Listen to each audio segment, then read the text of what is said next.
Halo guys, balik lagi sama gua di pertemuan kita yang ke dua. Kita waktu itu udah kenalan pertemuan pertama dan gua bilang mungkin minggu depannya akan ada training, bentuknya mungkin video begini. Cuma mungkin sorry banget karena problemnya apa ya? Mungkin karena gua kurang niat juga dan ada ya kerjaan. Jadi gua eh nahan videonya sampai sekarang. Oke, jadi gua mau mungkin di video kali ini gua mau review review apa jelasin apa ya secara umum ini robotnya itu kayak gimana sih gitu. Dari segi elektriknya, segi mekaniknya, mungkin program belum ya. Oke.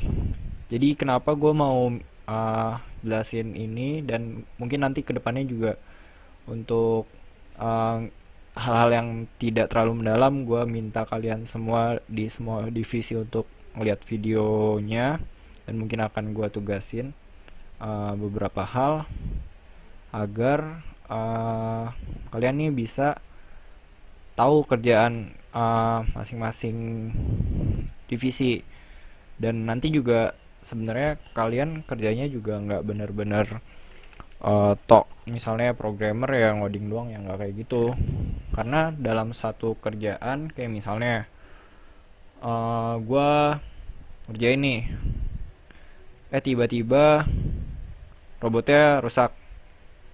Rusak itu kan dalam artian elektriknya mungkin rusak atau programmernya rusak.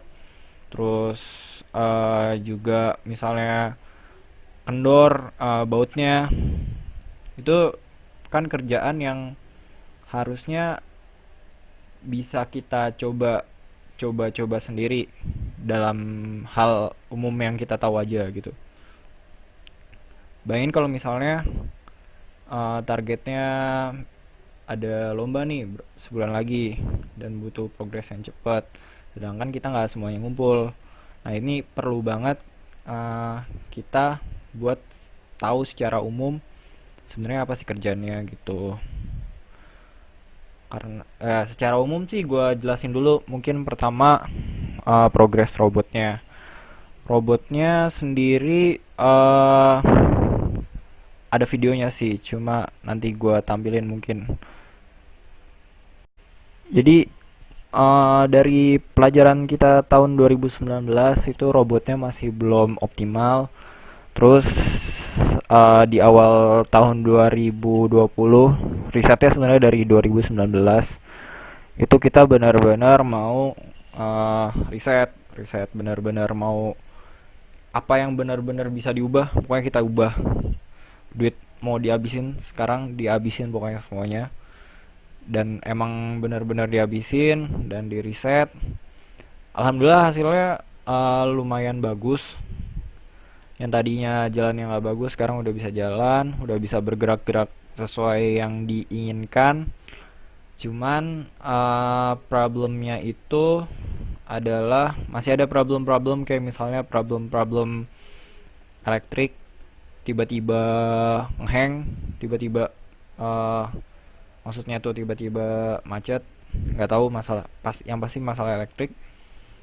Terus ada riset yang belum selesai. Riset belum selesai ini adalah kita mau bisa misalnya berdiri satu kaki. Nah itu kan susah, perlu mungkin bisa manual tapi perlu ada metode kontrol. Nah itu kita belum riset. Sebenarnya tinggal itu doang sih, gimana caranya berdiri satu kaki. Untuk gerakan-gerakan gue rasa sih udah cukup di riset, udah tinggal itu aja. Nah secara umum di tim di Indonesia itu juga yang gue tahu ya dari pengalaman lomba dan video-video ya nggak banyak yang udah bisa sesempurna itu. Paling baru ITS, tim-tim timur, misalnya ada Sulawesi itu Tadulako, Surabaya pokoknya yang paling mantap ada ITS, PENS, UNY mungkin bagus. Udah itu sih. Paling kalau Jawa Barat itu ITB emang saingannya, tapi progresnya gue lihat dari tahun ke tahun nggak banyak. Paling dia tahun ke tahun gue rasa cuma ubah gerakan doang sih, nggak ada progres yang signifikan, nggak ada yang wow gitu. Nah, gue mau nih eh paling nggak progresnya bisa mengwujudkan, bisa bagus. eh di lomba selanjutnya kita bisa paling nggak bisa apa ya, bisa merangsek ke jajaran elit nasional lah gitu istilahnya. eh Iya, kalau dia dari tim sendiri sih memang banyak banyak yang tim-tim robot yang memang masih belum bisa jalan misalnya, atau ya masih nggak jalan lah. Ya paling nggak banyak tim yang udah bisa jalan karena emang robotik itu perlu invest waktu, perlu belajar. Nah itu yang eh, mungkin eh, seninya di robotik itu. Dan ya kita mau ke depan kita akan mencoba memperbaiki itu semuanya. Oke, jadi pertama mungkin ini tampak robotnya, tampak robot tanpa baju, telanjang. Ini ada bodinya, ada servo, udah gitu aja sebenarnya. Sama nanti tambahin perangkat-perangkat elektriknya dari baterai, terus dari board PCB-nya itu isinya ada ditempelin micon, dikasih Bluetooth receiver, mungkin nanti ada gyroscope, sensor buat sudut. Itu juga akan jadi riset kita. Sebelumnya nggak ada itu. ITS katanya udah pakai itu, makanya dia bisa berdiri satu kaki karena ada sensor uh, sudut kemiringan, dan dia jago lah kalau urusan robotik, kontrol begitu. Oke, lanjut. Nah, untuk servo kita punya servo AX12 itu buat lengan atasnya.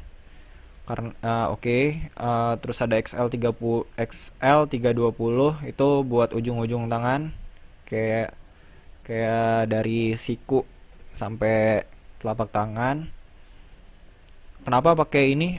Ada juga AX18 juga. Pertama karena emang adanya itu, dan kedua emang sesuai kebutuhan. Jadi kan tangan itu nggak begitu berat ya, cuma ngenopang tangan doang, nggak kayak kaki. Jadi ya memang spesifikasinya cocok aja, cukup cukup. Kayak lu nggak perlu, kalau lu kalau lu bisa pakai servo yang nggak begitu terlalu kuat, ya kenapa harus pakai yang kuat-kuat, karena emang lebih mahal kan. Nah terus untuk kaki kita pakai MX28. Untuk body kita ini sebenarnya udah cukup. Sebelumnya sebelumnya kita nggak tahu nih, kurang ilmu juga.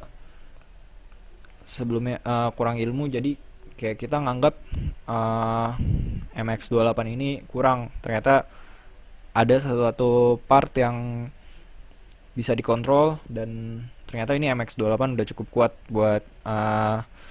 buat body robot kita.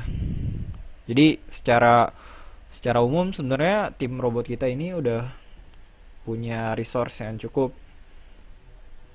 cuma kurang servo aja buat backup. Jadi kalau misalnya rusak, ini misalnya MX28 rusak, ini satu servo bisa 3 juta gitu. Nah ini body rangkaiannya, bodinya mungkin nanti dijelasin Sultan gimana desainnya. Oke. Terus mungkin langsung ke ini, nanti gue jelasin aja. Ada Mikonnya itu kita pakai OpenCM. Kenapa? Alasannya karena produk robotis. Bentar, nanti gue jelasin. Sama ada ini nih, ada Bluetooth receiver dan transmitter. Jadi kan ini robot jalan kalau ada lagu. Jadi lagunya itu nanti dikirimin, kita ngasih Bluetooth transmitter ke panitia, dari Bluetooth transmitter nanti kita receive pakai Bluetooth receiver kita di robotnya, nanti diolah deh sama OpenCM ini. Ini buat komunikasi antar robot, ada modul Bluetooth HC05. Begitu sih. Paling gitu. Lanjut ke bagian part-part servonya. Ini robotis. Kenapa robotis? Karena apa ya? Di di humanoid robot ini adalah, gue bilang ini dia benar-benar monopoli pasar karena uh, dia punya segalanya untuk humanoid robot. Dia punya servo, dia punya Mikon, dan segala macam tralala trililinya itu dia punya nih, sampai kayak ada U2D2, macam-macam deh. Sampai kabel-kabelnya itu dia monopoli juga. Jadi kepala kabelnya namanya apa ya? JST kalau nggak salah. JST, port JST-nya itu ya nggak bisa pakai yang biasa karena harus cocok sama punya dia doang. Sampai ada modul Bluetooth dia, uh, port komunikasi ke laptop misalnya itu juga perlu khusus, nggak bisa pakai cuma USB biasa gitu. Ya ini memang untuk tim yang nggak punya duit kayak kita ini sangat menyulitkan. Tapi kalau punya duit ini benar-benar powerful produk robotis. Gue nggak tahu apa lagi pesaingnya.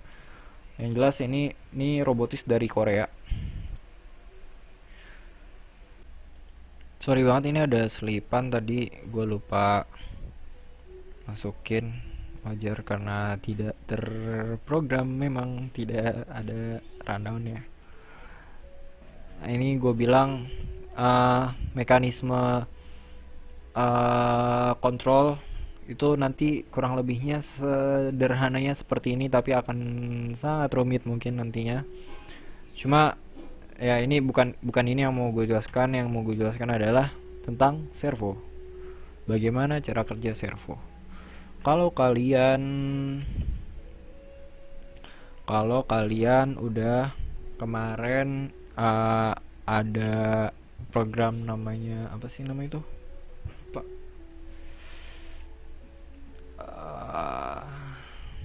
Aduh lupa, astagfirullah, apa sih namanya? Untuk OJT itu ada, ya pokoknya lomba lomba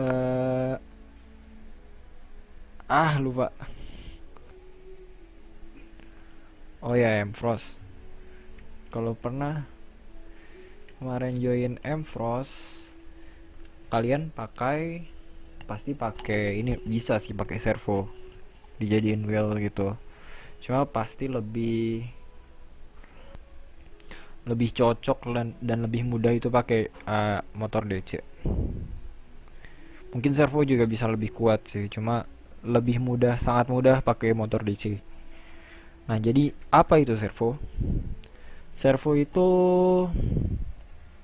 sederhananya adalah motor DC. Motor DC. Tapi dia bedanya adalah motor DC ini dikontrol oleh suatu kontrol sirkuit tadi. Jadi motor DC, kalau tadi motor DC itu bisa diputar-putar kan, diputar-putar doang, tapi nggak bisa netepin suatu suatu state tertentu. Nah, dipakai di servo ini kita bisa eh, menetapkan sudut-sudut itu. Ya, bisa ditonton sendiri lah ini nanti How to Mechatronics. Oke, kita masuk ke servo. Ini servo XL320. XL320 ini dia cuma bisa muter 0 sampai 300 derajat dengan input voltage-nya segini. Rekomendasinya itu sekitar 7,5 volt. Apa lagi ya?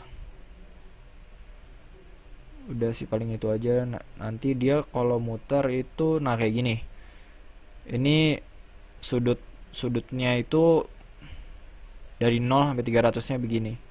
Dari 300 360 dia nggak bisa.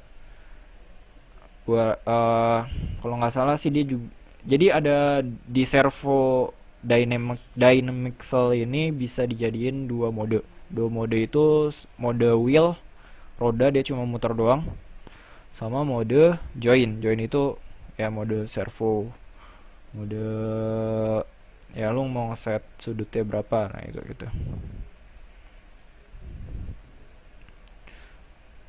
Nah ini ada AX12. X12 dia inputannya dari 9 sampai 12 volt. Rekomendasinya 11 volt. Semakin tinggi voltasenya dia bisa semakin kapasitas untuk nahan bebannya semakin kuat.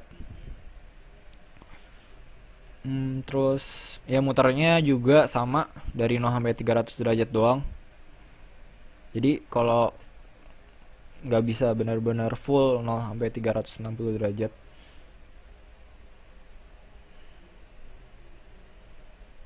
Terus apa lagi ya? Udah itu aja mungkin dulu. Terus ini ada MX 28 sama, cuma dia lebih bagus karena apa? Pertama bisa 360 derajat, benar-benar motor 360 derajat, bisa 360 derajat. Ada join mode, bisa wheel mode, bisa AX juga bisa join mode, wheel mode. Gua nggak tahu kalau XL. Kalau MX bisa, AX gua kayaknya bisa. Kalau XL gua nggak tahu bisa wheel mode apa enggak. Terus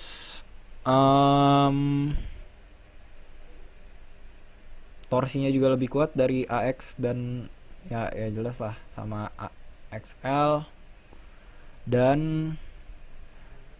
dia bisa ada mekanisme pengontrolan PID namanya. Kalau misalnya susah juga sih, kalau nanti kita mungkin akan belajar PID juga. Kalian banyak dari Tekom ya sayangnya.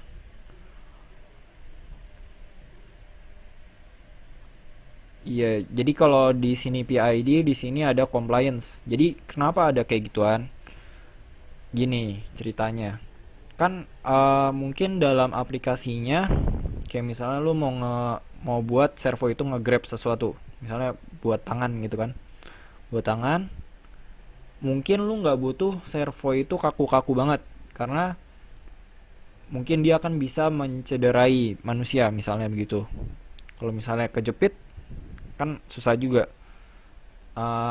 Jadi ada batas-batas yang bisa lu set dari servo itu, seberapa kaku sih servonya gitu.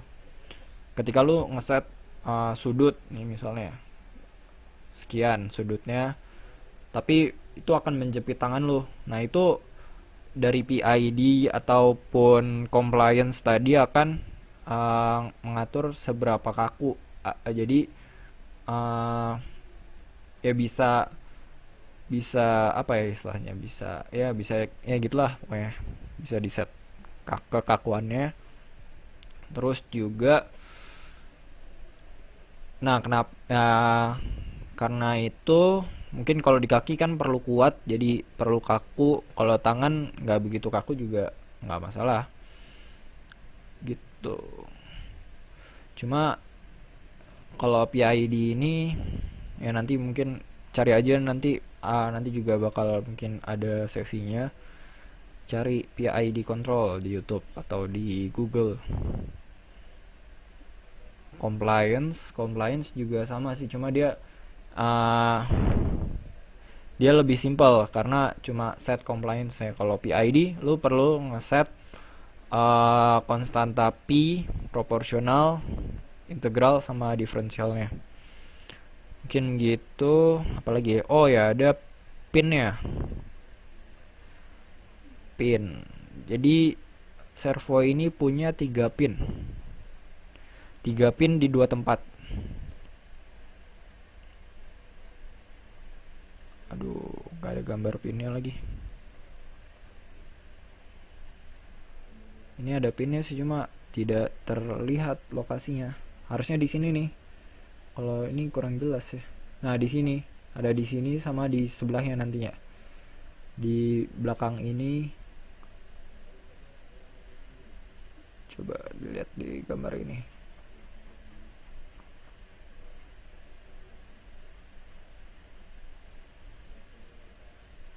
Tidak terlihat juga.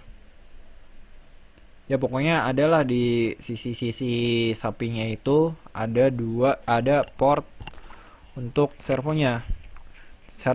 Portnya apa aja? Ada ground, ada VCC-nya. Ground VCC ngerti lah ya, sama data. Data ini dia akan memberikan informasi. Pertama tadi ada ID. Jadi kan ada 23 servo. Jadi 23 servo itu bisa semuanya terhubung datanya. Karena di OpenCM datanya itu terhubung. Di OpenCM datanya terhubung. Yang membedakan apa? Setiap servo itu punya ID-nya. Jadi misalnya gue mau ID 1 itu ada di tangan atau di kaki. Gue lupa, pokoknya ID-nya ada di guidebook ini. Ya pokoknya dikenali dari ID. Jadi ada informasinya, ini ada datanya, ada ID, sama ada joinnya tadi, ada sudutnya, lu mau ngeset berapa sudutnya, sama ada banyak sih sebenarnya, cuma mungkin yang penting itu aja, sama tadi PID-nya sama compliance-nya gitu. Nah ini servo-servonya ada banyak. Kalau di robot humanoid sebelah itu dia punya MX-64 karena ada robot yang lebih gede lagi. Kalau MX-106 ini gue nggak tahu ya. Mungkin sekelas kebutuhannya sekelas Boston Dynamics kalau tahu. Itu mungkin bisa perlu pakai yang sekuat MX-106 kali atau lebih malah. Gitu. Oh, begitu untuk servo, mungkin itu dulu yang perlu tahu, mungkin bisa digali lagi nanti, cari tahu aja, baca sendiri. Pokoknya cari aja nama servonya, misalnya XL320 Dynamic Soul, pasti ketemu nih halaman ini. Terus ada ininya, Mikonnya. Mikonnya kita pakai OpenCM 9.04. Kenapa kita pakai Mikon ini? Karena yang tadi gue bilang, kita pakai servo dari produkan Robotis. It means mungkin lo bisa aja pakai Arduino, cuma pertama sulit, terus juga mungkin nggak ada modul-modul yang diperluin untuk kita gunain di robotnya nanti. Dan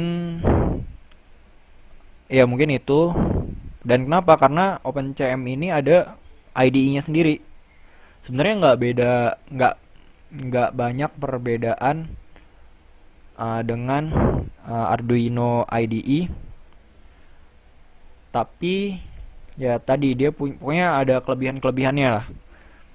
Nanti kalau misalnya kalian megang robotnya, buat programmer terutama pasti ngerti, nanti bakal tahu kenapa kita pakai OpenCM IDE bukan Arduino, bukan Micon Arduino.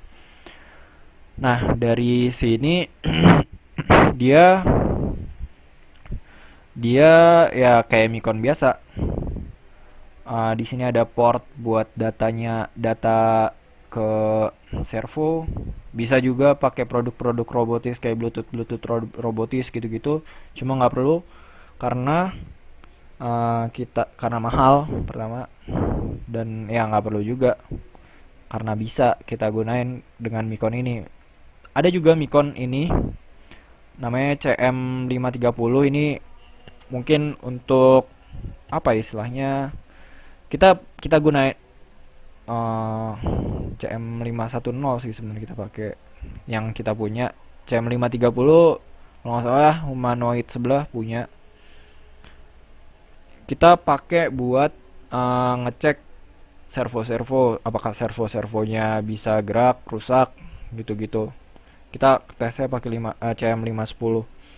Atau misalnya di-update, atau misalnya mau ngeset ID servonya, itu semuanya pakai CM510. Sebenarnya bisa juga buat gerakin robot, ada IDE-nya sendiri dan istimewa banget.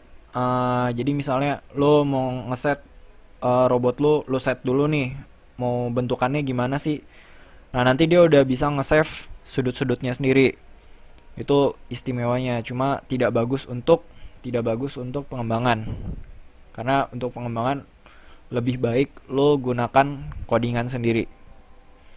Karena ya bisa lo misalnya lo perlu kontrol segala macam itu lewat Micon lo coding semuanya gitu. Dan alasan keduanya selain karena tidak bagus untuk pengembangan, karena kalau tadi di OpenCM ini lu bisa pakai produk-produk lain, misalnya Bluetooth atau atau gyroscope juga ada. Lu nggak perlu pakai produknya Robotus yang mahal dan nggak tahu gimana cara gunainnya juga. Lu bisa pakai lu bisa pakai itu tadi di OpenCM. Kalau di CM510 ini nggak bisa karena port-portnya ini udah, nih kayak misalnya PC Link. Ini bukan kabel biasa nih. Kita kita punya juga, enggak, ya kalau nggak salah ada. Ini harganya mahal. Tuh, ini portnya juga mahal. Ini ada port-port sendiri nih, kecil-kecil. Kabelnya kecil-kecil juga. Itu mahal. Dan kompatibelnya sama produk-produk robotis doang. Ada serial komunikasinya, communication device jacknya. Jadi Bluetoothnya cuma bisa pakai produk-produk robotis doang gitu. Jadi kita pakai, dan ini harganya CM510 ini bisa berapa juta gitu kalau nggak salah, lupa. Kalau OpenCM dia cuma, kita terakhir beli sekitar 170 ribuan, dan kita udah punya banyak banget jadi udah cukup lah. Dan humanoid sebelah juga kayaknya mulai pakai ini karena emang sebelumnya dia pakai, gue lupa, pakai Tensi kalau salah. Oke, mungkin itu ya.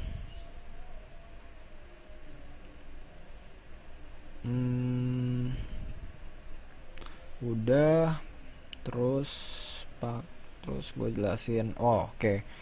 Terus kita pakai baterai Li-ion. Kenapa pakai baterai Li-ion? Karena sesimpel kita disuruh ganti sama pembina kita. Tapi oke, gue akan jelasin kelebihan kekurangannya. Kelebihannya adalah pakai baterai ini adalah, pertama, lu bisa, ini baterai mahal sebenarnya. Itu kekurangannya deh. Pertama kekurangannya dulu, baterai mahal, butuh banyak tempat. Karena kita pakai, mungkin bisa pakai 3 baterai, cuma uh, kita pakai 4 baterai dalam satu robot.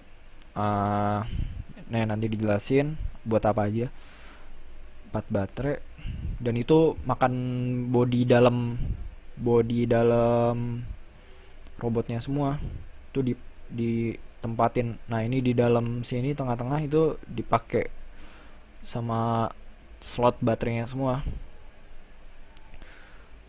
Kedua, uh, Li-ion ini kita kita belum tahu, kita belum lama make, cuma kayaknya lebih apa ya, semuanya sekarang udah pakai Li-ion sih, buat mobil, uh, electric car semuanya pakai Li-ion. Baterai HP, baterai laptop semuanya pakai Li-ion, karena lipo juga gampang kembung. Sebenarnya receh sih alasannya, dan itu kita disuruh ganti. Dan keuntungannya adalah ini baterai, jadi bisa dicas, casnya gampang, tinggal colok pakai, ada tempat casannya, colok pakai casan HP bisa. Dan baterai ini kapasitasnya bener-bener besar, ada 3000 mAh. 3000 mAh, sedangkan lipo mungkin cuma yang kita punya 2200 mAh. Jadi ini benar-benar lama, dan kita pakai 4 baterai. Jadi 3 baterai untuk servo, satu baterai untuk Nikon. Gitu. Jadi Nikon punya baterainya sendiri. Kenapa? Biar kata kata pembina kita, biar tidak, jalurnya tidak terganggu dengan, kan arus arus servo itu besar ya, biar jalur Mikonnya juga nggak keganggu. Sama terakhir, tadi kelewat itu ada gyroskop. Gyroskop. Jadi kita tadi ada riset pakai gyroskop untuk bisa tahu state, kemiringan robotnya itu gimana sih, biar kita bisa seimbangin dengan algoritma kontrol. uh, Mungkin akan susah, gue juga belum tahu, belum kepikiran gimana, cuma nanti akan kita riset ke sana. Tapi gue pengen kasih tahu gimana itu gyroskop itu. Jadi itu kayak, mungkin kapasitor gini, yang nanti dia berubah dengan berubahnya state, uh, arah-arah, gimana dia menghadap gimana, itu nanti mungkin ada besaran-besaran kapasitansi yang berubah. Singkatnya begitu. Dan dia biasanya ada 3 angle, cuma di robot ini kita cuma perlu 2 angle. 2 angle itu, uh, dia condong depan, condong belakang, sama condong samping. Itu dua dua dua apa ya, dua sumbu. Ya jadi kurang lebihnya begini.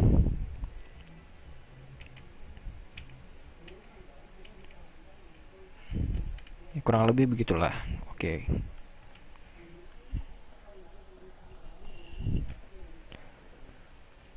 Untuk kodenya sendiri, eh kita nggak pakai ini, nanti nanti akan dijelaskan juga.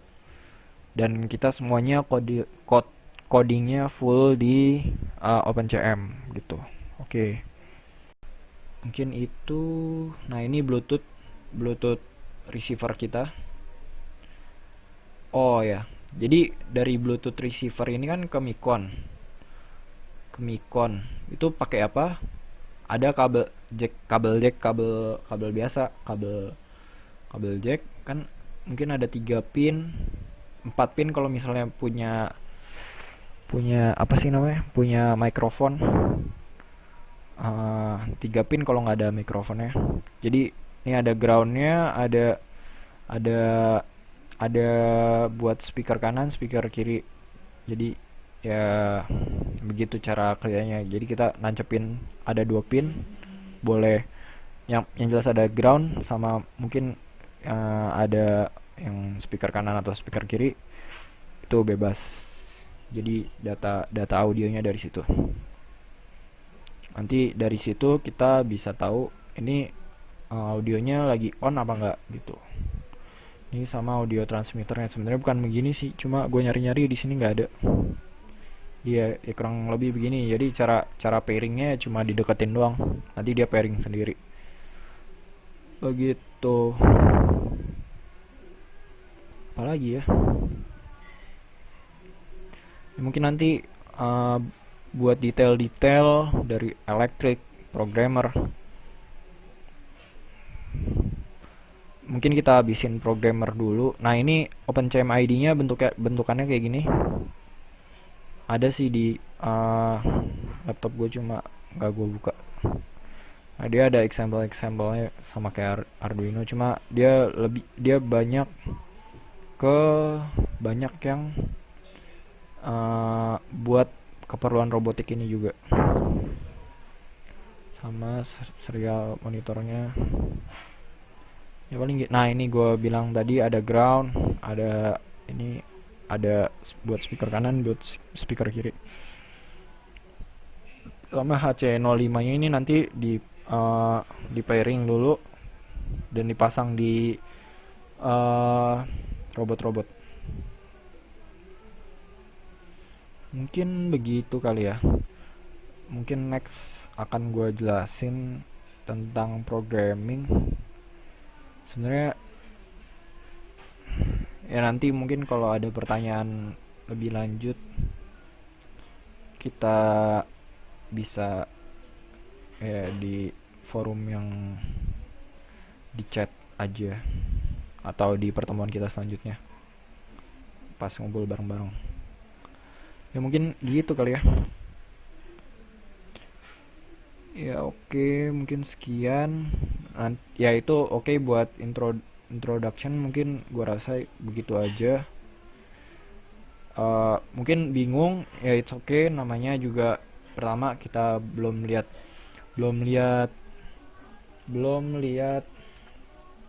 bentukannya bagaimana. Mungkin lo bisa lihat OpenCM 4 tutorial. Ya gimana, mungkin lo bisa lihat tutorial kayak gini buat ya seenggaknya dapat gambaran ini gimana sih robotnya, atau CM510 robotis IDE.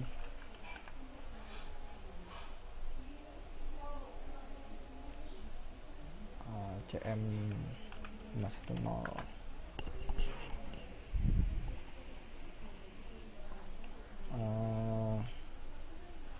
robotis.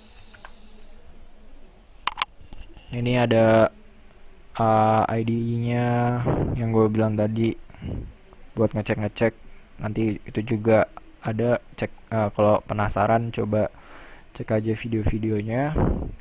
Ya, mungkin sekian dari gua. Mungkin terakhir gua tampilin video jalannya ya. Video jalan. Oke, sekian. Sampai jumpa di pertemuan selanjutnya.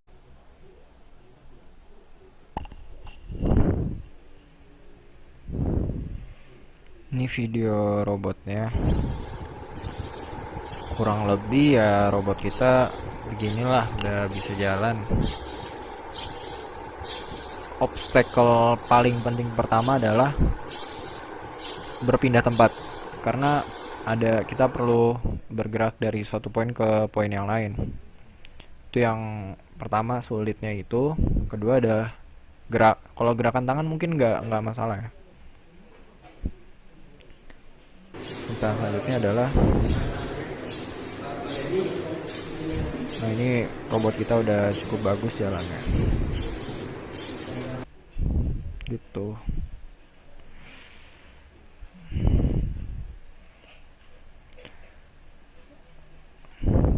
Tinggal gimana buat gerakan yang bagus aja deh. Kondisi real berarti kondisi awal sekarang dijauh pas dia sudah Ini beloknya gimana? Seperti itu. Ya kurang lebih mungkin gitu dulu kali ya. Oke.